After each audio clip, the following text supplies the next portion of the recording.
ভাইরা আমার, আল্লাহর নবীজির সাহাবী উমরে ফারুক রাদিয়াল্লাহু তাআলা আনহু উনি মনে মনে কল্পনা করেন, যুবক রে, সকলেই তো মদ খাওয়া ছেড়ে দিল, তুমি কিন্তু ছাড়লা না। তাহলে আজকে বুঝবা খাত্তাবের ছেলে উমরের হাতে ধরা পড়লে যে মজাটা কি পরিমাণ হবে। আজকে জন্মের মতো তোমার অনুমান হবে, জন্মের মতো তোমার শিক্ষা হয়ে যাবে। ওই দিকে যুবক আনন্দে আত্মহারা সামনের দিকে লাফায়া লাফায়া আগায় আসতেছে। আস্তে আস্তে যখন উমরে ফারুক রাদিয়াল্লাহু তাআলা আনহুর সামনে পড়ে গেছে, এমনি তাকায় দেখে খলিফাতুল মুসলিমিন উমরে ফারুক রাদিয়াল্লাহু তাআলা আনহু তার সামনে। এমনি আশ্চর্য হয়ে গেছে, অবাক হয়ে গেছে। আমি তো দেখা যায় খলিফা উমরের হাতে ধরা পড়ে গেলাম, রেহাই পাওয়ার তো আর কোনো সুযোগ নাই। এই মুহূর্তে এমন কেউ আছে আমাকে তো খলিফা উমরের হাত থেকে রেহাই দিতে পারবে না। আসসালামু আলাইকুম ওয়া রাহমাতুল্লাহি ওয়া বারাকাতুহু। আলহামদুলিল্লাহ আলহামদুলিল্লাহি নাহমাদুহু ওয়া নাস্তাঈনুহু ওয়া নাস্তাগফিরুহু ওয়া নু'মিনু বিহি ونؤمن به ونتوكل عليه ونعوذ بالله من شرور أنفسنا ومن سيئات أعمالنا من يهده الله فلا مضل له ومن يضلله فلا هادي له ونشهد أن لا إله إلا الله وحده لا شريك له ونشهد أن سيدنا وسندنا وحبيبنا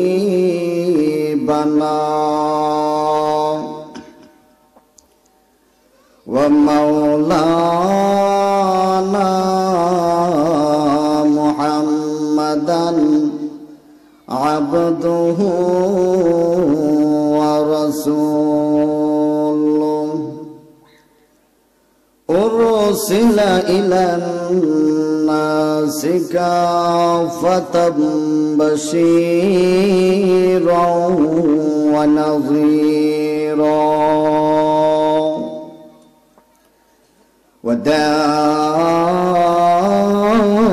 وداعيا إلى الله بإذنه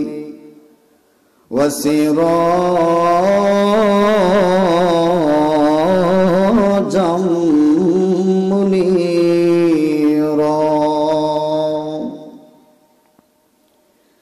أما بعد فقد قال الله تعالى في كلامه المجيد وفي فرقانه الحميد أعوذ بالله من الشيطان الرجيم بسم الله الرحمن الرحيم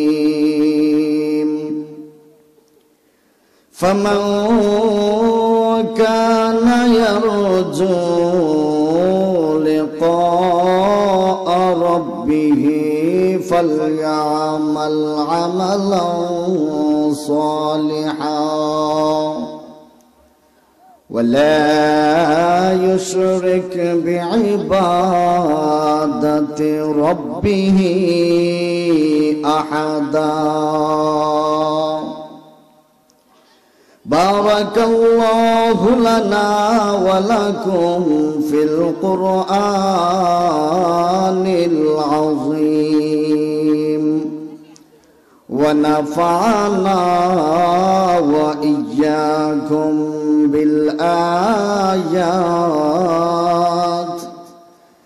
بالآيات والذكر الحكيم.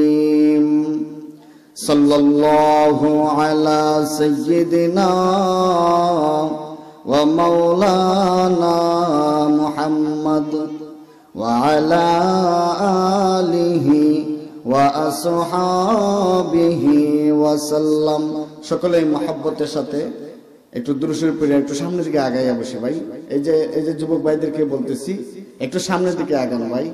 শয়তান কিন্তু চতুর্দিক দিয়ে ঘুরি ঘুরি করতেছে আপনাদেরকে উঠায় নিয়ে যাওয়ার জন্য, ঠিক আছে? মাহফিলে কিন্তু শুরু থেকে অনেক মানুষ ছিল, অনেকেই চলে গেছে। আপনারা অবশ্য ফেলে রেখে যাবেন না তো, জুড়ে বলেন। তাহলে একটু আমার সাথে পড়েন, সাল্লাল্লাহু আলা সাইয়্যিদিনা ওয়া মাওলানা মুহাম্মদ ওয়া আলা আলিহি ওয়া আসহাবিহি ওয়া সাল্লাম। বালাগাল উলা বিকামা كشفت تجا بجماله حسنت جميع خصاله صلوا عليه كريم السجايا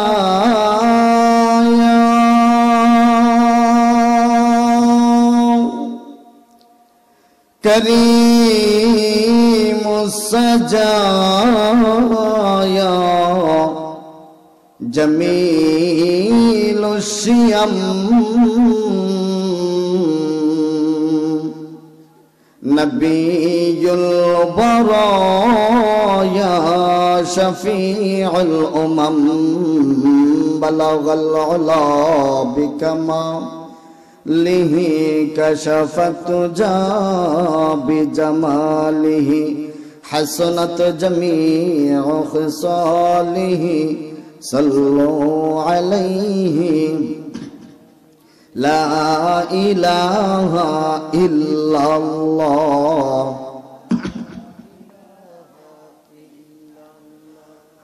لا إله إلا الله لا إله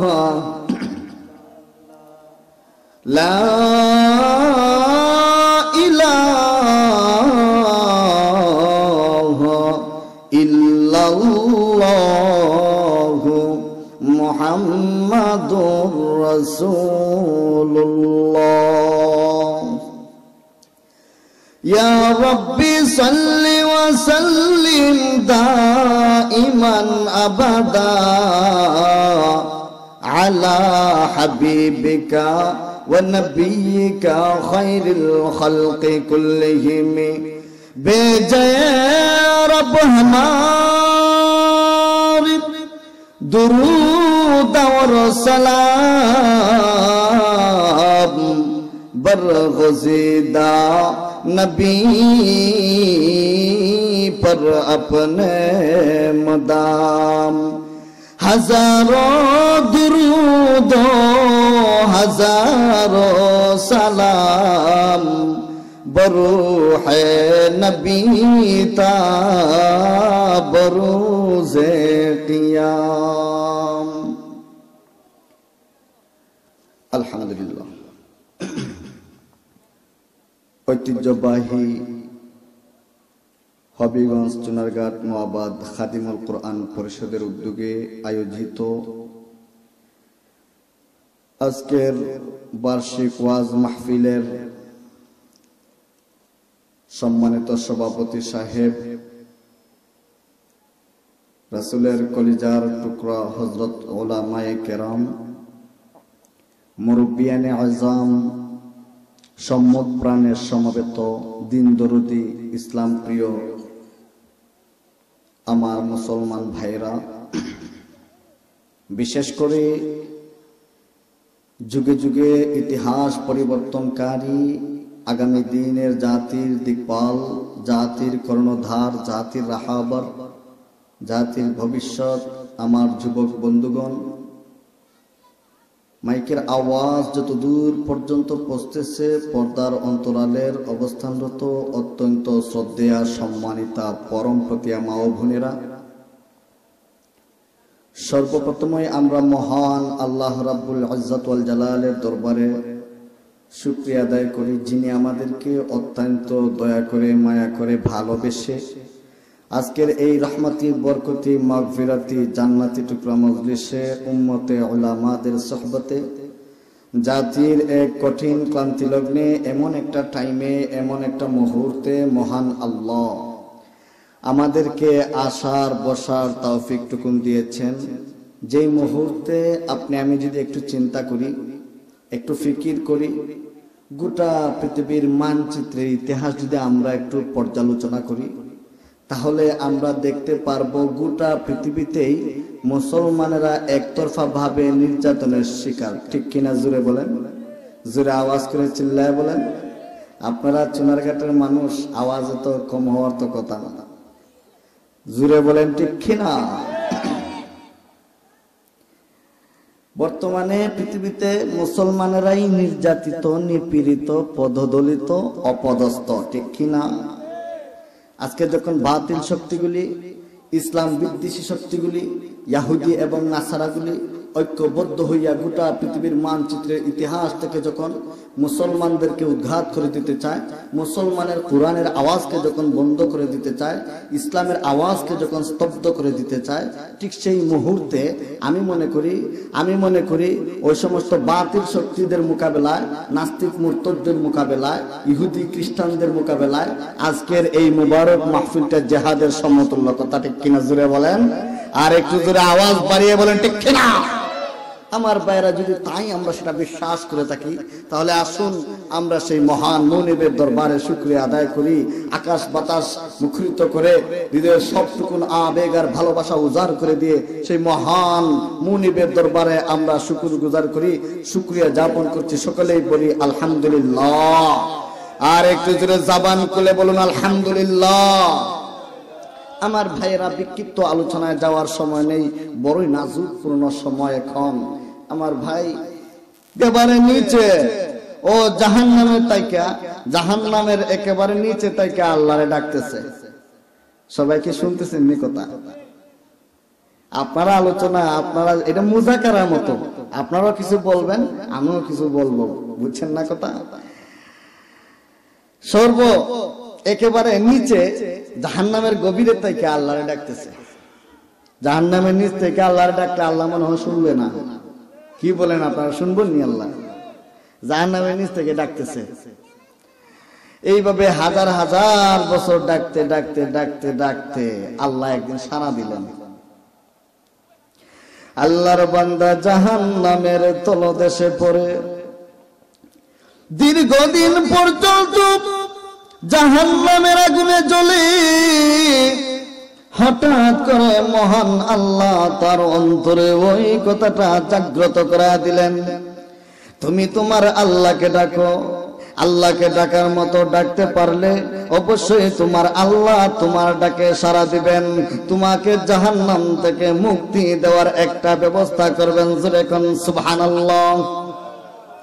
আল্লাহর বান্দা জাহান্নামের তলদেশে পড়ে আল্লাহকে ডাক শুরু করে দিয়েছে, ওগো আল্লাহ, জাহান্নামের তলদেশে পড়ে জাহান্নামের আগুনে আমি জ্বলতেছি, জাহান্নামের আগুন তো সহ্য করা যায় না, সহ্য করা যায় না। ওগো আল্লাহ, তোমার কি দয়া লাগে না? তোমার কি মায়া লাগে না? তুমি তো ইচ্ছা করলে পারো আমাকে জাহান্নামের তলদেশ থেকে উঠাইয়া জাহান্নামের উপরে নিয়ে আসার মতো তো ক্ষমতা তোমার আছে। আল্লাহর আছে না নাই? প্রভু তুমি তো ইচ্ছা করলে পারো আমাকে জাহান্নামের তলদেশ থেকে উঠাইয়া জাহান্নামের উপরে নিয়ে আসার মতো তো ক্ষমতা তোমার আছে। ওগো আল্লাহ মেহেরবানি করে আমাকে জাহান্নামের উপরে নিয়ে আসেন। ওগো আল্লাহ আমি যে তোমার কাছে এই কথাগুলি বলবো এমন ধরনের আমল তো আমার কাছে নাই। আমি দুনিয়ার জীবনে ঈমান আনার পরে পর্যাপ্ত পরিমাণে আমল আমি করি নাই, যার দরুন তো আজকে আমি জাহান্নামের তলদেশে পড়ে জাহান্নামের আগুনে আমি জ্বলতে আছি। ওগো আল্লাহ আমি যে জাহান্নামের আগুনে জ্বলি সেই জন্য আমি দুনিয়ার কাউকে দোষী না, সেই অপরাধী হইলাম আমি নিজে। আমি জাহান্নামের আগুনে জ্বলি, তোমার কি দয়া লাগলা? তুমি তো ইচ্ছা করলে পারো আমাকে জাহান্নামের তলদেশ থেকে উঠায়া জাহান্নামের উপরে নিয়ে আসার মতো তো ক্ষমতা তোমার আছে। আল্লাহর আছে না নাই? আল্লাহ ডাক দেয়া বলেন বান্দারে আমি তো ইচ্ছা করলে পারি তোমাকে জাহান্নামের তলদেশ থেকে উঠাইয়া জাহান্নামের উপরে নিয়ে আসার মতো তো ক্ষমতা আমি আল্লাহর আছে। আল্লাহ ডাক দেয়া বলেন ফেরেশতারা রে আমার বান্দাকে জাহান্নামের তলদেশ থেকে উঠাইয়া জাহান্নামের উপরে নিয়ে আসো।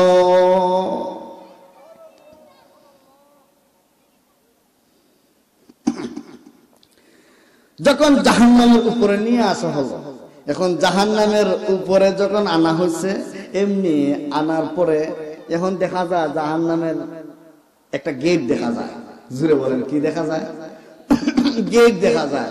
জাহান্নামের গেট দেখা ও আল্লাহ মেহেরবানি কইরা যদি জাহান্নামের গেট খান্তার দিলাইতাই আমি আর কিছু চাইতাম না, শুধু দয়া করে আমার জাহান্নামের গেটও নিয়ে দিলেন, আমি আর কিচ্ছু জুড়ে বলেন চাইতাম না, আর কিছু বলবো না। ও আল্লাহ এটাই আমার শেষ চাওয়া, আমি আর কিছু চাইতাম না, শুধু দয়া করে আমার জাহান্নামের গেট খাইতাম না দিলেন। আল্লাহ বলেন পরে নি আরো কিছু চাও না? আল্লাহ চাইতাম না, এটাই শেষ চাওয়া, কথা দিলাম আর চাইবো না, শুধু জাহান্নামের গেটও নিয়ে দিলেন। আল্লাহ বলেন কথা ঠিক থাকবে তো? হ্যাঁ আল্লাহ কথা ঠিক থাকবে, জাহান্নামের গেট এনে দিলেন। আল্লাহ তাআলা জাহান্নামের গেট এনে দিলেন। জাহান্নামের গেট এনে যখন দিলেন এমনি তাকায় দেখে জাহান্নামে তো দেখা যায় সর্বশেষ আরো একটা গেট দেখা যায়। এমনি ডাক দেখো ও আল্লাহ জাহান্নামে তো দেখা যায় সর্বশেষে আরো একটা গেট আছে, সর্বশেষ গেটের সামনে তুমি আমার রাখতে পারতেন, ফয়লা গেটও রাখতে দিলেন। আল্লাহ বলেন না না তুমি বলছো আর কিছু চাইবাই না, এখন সর্বশেষ গেট আবার কি? যে গেট বলছো ওই গেট এনে রাখছি। কয় আল্লাহ আর কিছু চাইবো না, ওই গেটের মধ্যে না রাখা দেন। জাহান্নামী বান্দা আল্লাহর কাছে হাজার হাজার বছর পর্যন্ত কান্না শুরু করছে। দোয়া করলে আল্লাহ দোয়া কবুল করেন কিনা জুড়ে বলেন? দোয়া করলে আল্লাহ দোয়া কবুল করেন। উমরে ফারুক রাদিয়াল্লাহু তাআলা আনহু যুগে উনি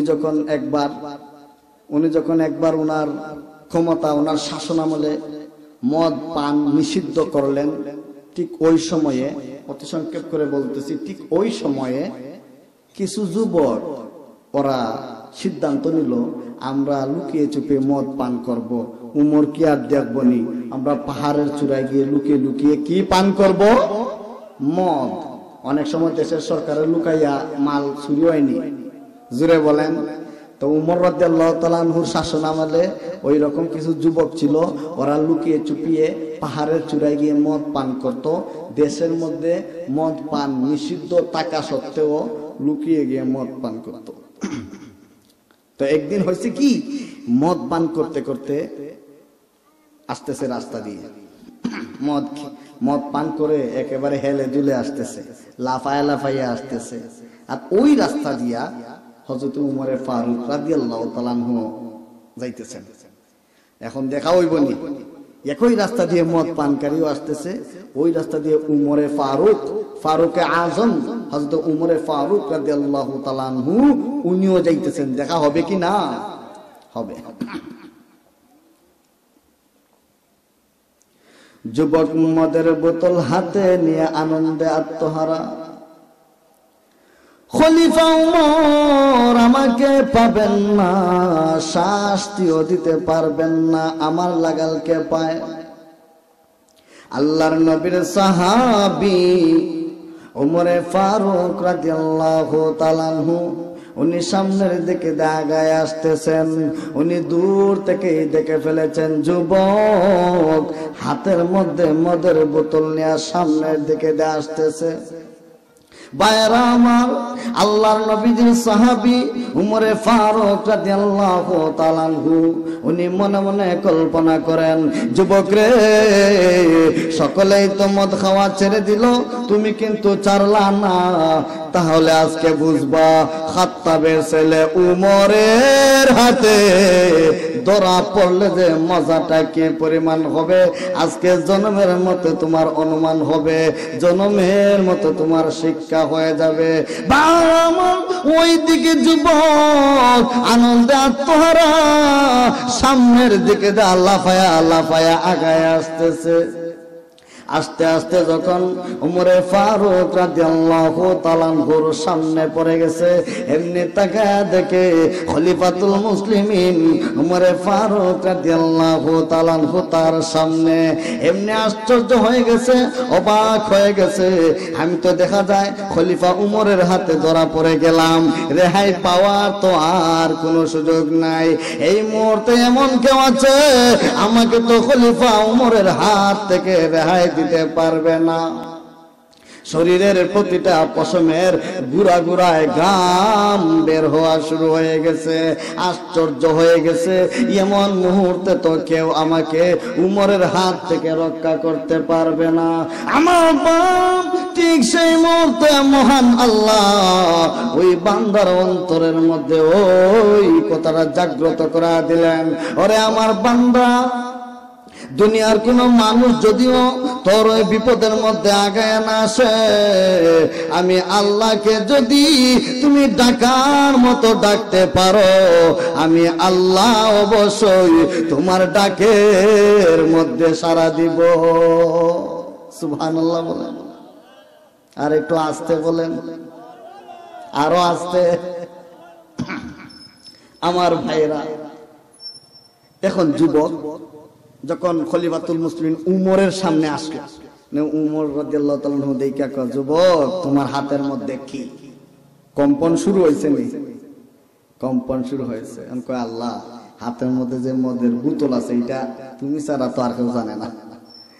এখন যদি আল্লাহ আপনি আমার উমরের হাত থেকে একটু বাঁচায়া দেন, তাহলে আমি কথা দিলাম আর জীবনে কোনদিন মদ খাইব দূরের কথা, মদের বোতলে হাতে নিতাম না।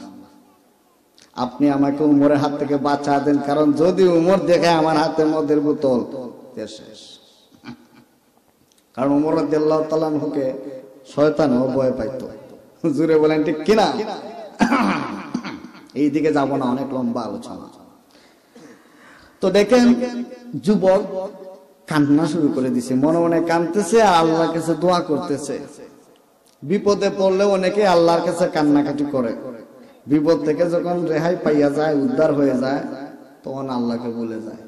ছেলে বিদেশ যাইব, এমন মসজিদ ছাড়েন না, 5 ওয়াক্ত নামাজ পড়ে।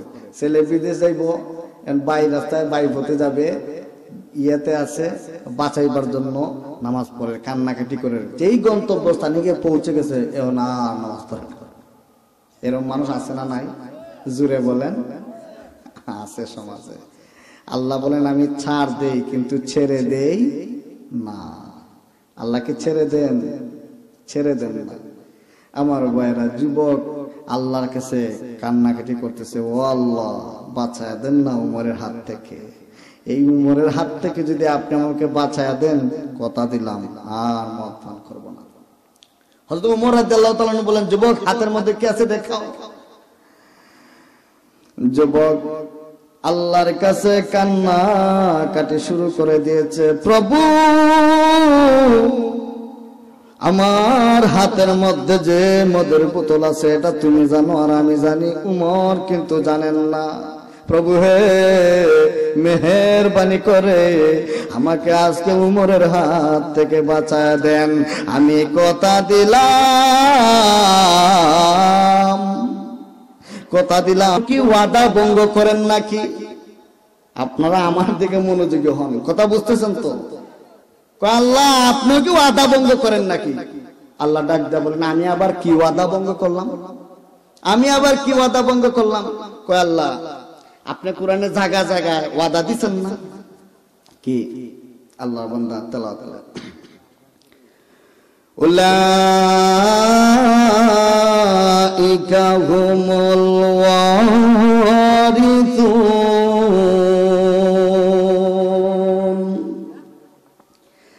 আল্লাযীনা ইয়ারিসুনাল ফিরদাউসা হুম ফিহা খালিদুন। সুবহানাল্লাহ। আল্লাহ ডাক দেয়া বলেন ওরে আমার বান্দা, আমি আল্লাহ যেহেতু ওয়াদা দিছি, আমি আল্লাহ কখনোই ওয়াদা ভঙ্গ করি না। ঠিক আছে আমি আল্লাহ তোমাকে জান্নাত দিয়ে দিলাম, তবে শোনো তোমাকে জান্নাত দিলাম যে ছোটখাটো কোনো জান্নাত নয়, এইরকম পৃথিবীর 10টা পৃথিবীর সমান একটা জান্নাতের মালিক তোমারে বানা দিলাম। যেরকম সুবহানাল্লাহ।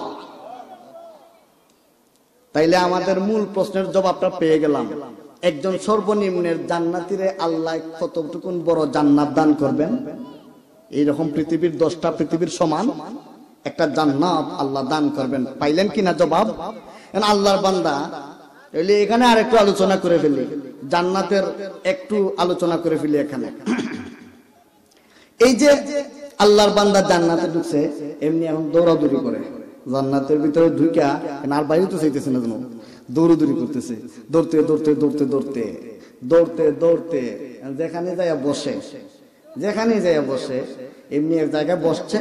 আর এক লোক কই মিয়া কই বসেন? দেন না এটা আমার জায়গা, আমার নামে লেখা, বা এটা আপনার নামে, থেকে উঠাই দিছে। দৌড়তে দৌড়তে যাই আরেক জায়গায় বসছে। আপনার কি ঘুমাই গেছে? দৌড়তে দৌড়তে যাই আরেক জায়গায় বসছে। যখন বসছে এমনি আরেক লোক কয় ওই মিয়া কই বসেন? দেখেন না এটা আমার জায়গা, আমার জান্নাত, আমার নামে লেখা। ও ঠিকই তো আছে। এখন যখন এও উঠাই দিছে, এমনি আল্লাহ ডাক দেখো, ও বান্দা কই দৌড়াদৌড়ি করো, তোমার জান্নাত? কয় আল্লাহ আপনি যে বলতেছেন আমার জন্য 10টা জান্নাত, 10টা পৃথিবীর সমান একটা জান্নাত রাখছেন, কই আমি তো বসবো দূরের কথা, খারাইবারও তো জায়গা পাইতেছি না। আমার ভাইরা মহান আল্লাহ ডাক দেয়া বলেন আরে আমার বান্দা তোমাকে আমি আল্লাহ জান্নাত পাইয়ে দিলেই তো তবে তুমি জান্নাত পাইবা। তুমি তোমার জন্য আমি আল্লাহ 10টা পৃথিবীর সমান একটা জান্নাত রাখছি। তোমাকে তো তোমার জান্নাতে যেতে হবে। মহান আল্লাহ ফেরেশতাকে নির্দেশ দিয়ে দিলেন ওরে আমার ফেরেশতারা রে, আমার বান্দাকে তার জান্নাতে নিয়ে দিয়ে আসো। জান্নাতে নিয়ে দিয়ে আসা হয়েছে।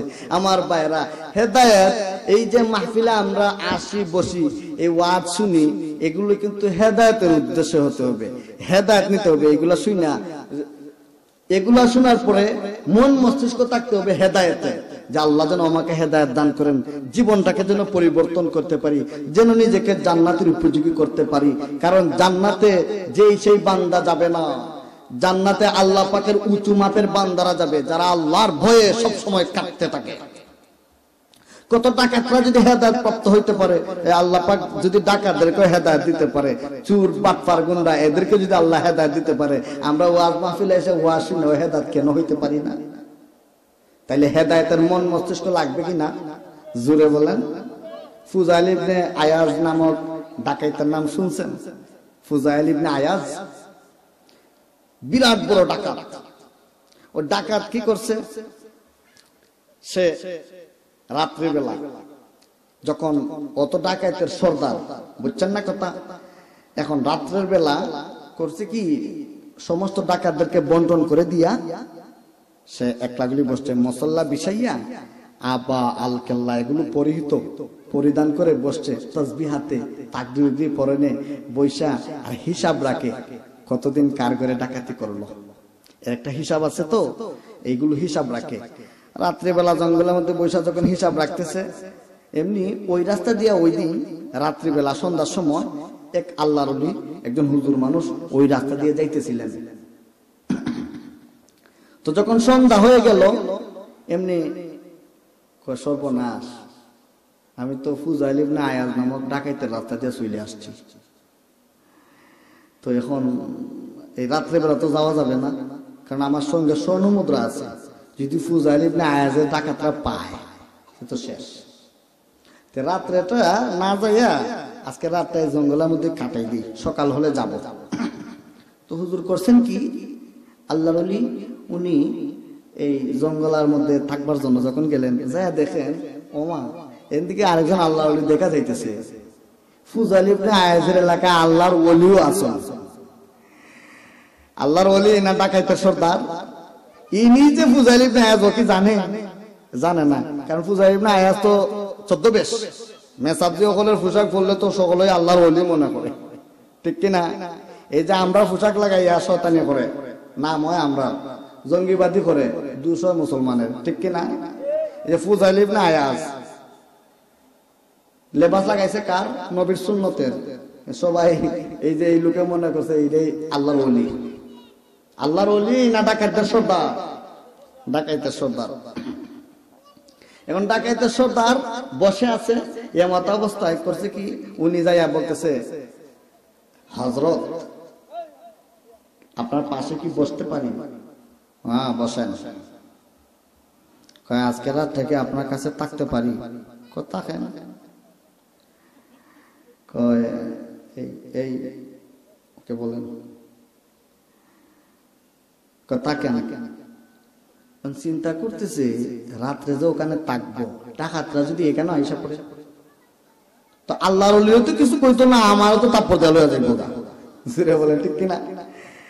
আল্লাহর ওলিও তো কিছু কইতো না, আমারও তো তাপ্পর দেয়া। হুজুর স্বর্ণ মুদ্রা গুলা, টাকা পয়সা গুলো আপনার কাছে একটু রাখেন। দিতেছে কার হাতে? ডাকাইতের হাতেই দিতেছে। ওকে জানে দিতেছে। হুজুর রাখেন। হুজুর বলেন আমার হাতে দেওয়ার দরকার নেই, মুসল্লার নিচে রেখে দাও। কোথায় রেখে দাও? মুসল্লার নিচে রেখে দাও, আমার স্পর্শ করতে হবে না, রেখে দাও। তো করছে কি, মুসল্লার নিচে রেখে দিছে। রাখার পরে সকাল হইছে, এমনি দেখে সমস্ত ডাকাতরাই না মাল ওর কাছে জমা দিতেছে।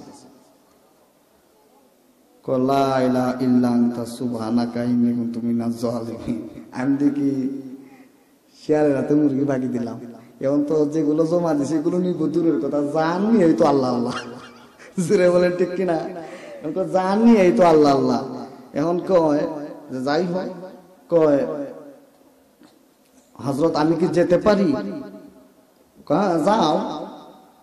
তেমনি গেছে 10 কদম যাইয়া কয় কিছু তো কইল না, একটু জিজ্ঞাসা দেখি টাকাটার কথা। তা আবার ফিরে আইছে।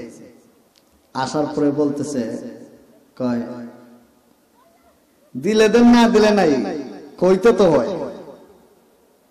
আমার টাকাটা, ও তোমার টাকাটা তো আছে, তো নিয়ে নাও, টাকাটা তো আছে।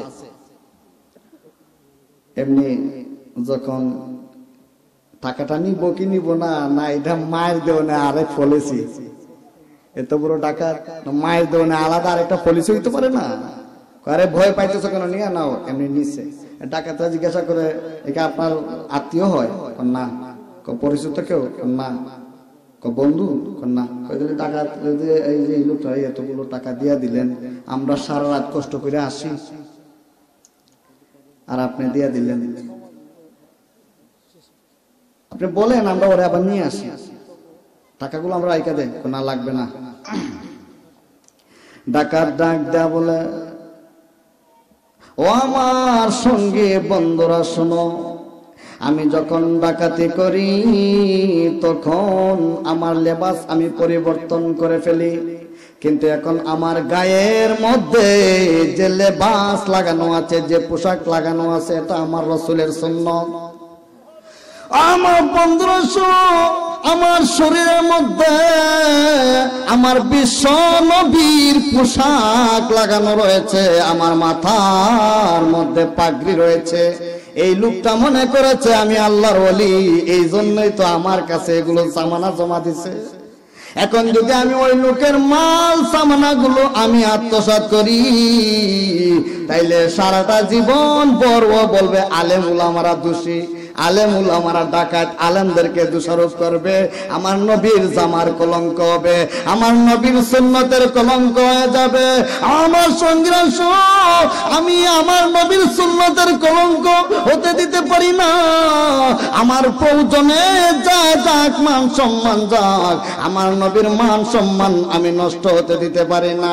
এই জন্য বন্ধুরা শোনো রে, আমার আল্লাহর নবীর সুন্নতের যেন কলঙ্ক না হয়, এই জন্য আমি এই লোকের সামানা তার কাছে ফিরাইয়া দিয়াছি। যেরকম সুবহানাল্লাহ। মেহমানও এসে পড়েছেন, আর আমিও শেষ পর্যায়ে এসে গেছি, বুঝছেন না? 1-2 মিনিট শেষ, 2 মিনিট হযরতের কাছ থেকে সময় নিতেছি। আপনারা তো আবার যাইবেন না কিন্তু আমার ভাইরা। তাহলে দেখেন হেদায়েতের মালিক কে? এই হেদায়েত প্রাপ্ত হওয়ার জন্য আমরা আসছি কি না? এই ডাকাত কিন্তু অবশেষে মুসলমান হয়ে গেছে, শেষ করুন যাবে না, মুসলমান হয়ে গেছে। এই জন্য আল্লাহ পাকের দিদার লাভ করতে হলে, আল্লাহ পাকের জান্নাত পেতে হলে আমাদেরকে কাজ করতে হবে কয়টা? 2টা। জোরে বলেন কয়টা? শিরিক ছাড়তে হবে, নেক আমল করতে হবে। ওয়াজ হইছে, নেক আমল করতে হবে। কিভাবে জান্নাত পাইতে হবে বুঝছেন তো? জান্নাতে যেতে গেলে, আল্লাহ পাকের দিদার নসিব হইতে হইলে, আল্লাহ পাকের রাজাবন্দি হাসিল করতে হইলে অবশ্যই আমাদেরকে বেজাল মুক্ত, বেজাল শিরিক মুক্ত ঈমান থাকতে হবে, নেক আমল করতে হবে, আমলে সালেহ করতে হবে। আল্লাহ তাআলা আমাদের প্রত্যেককেই উক্ত আলোচনাগুলো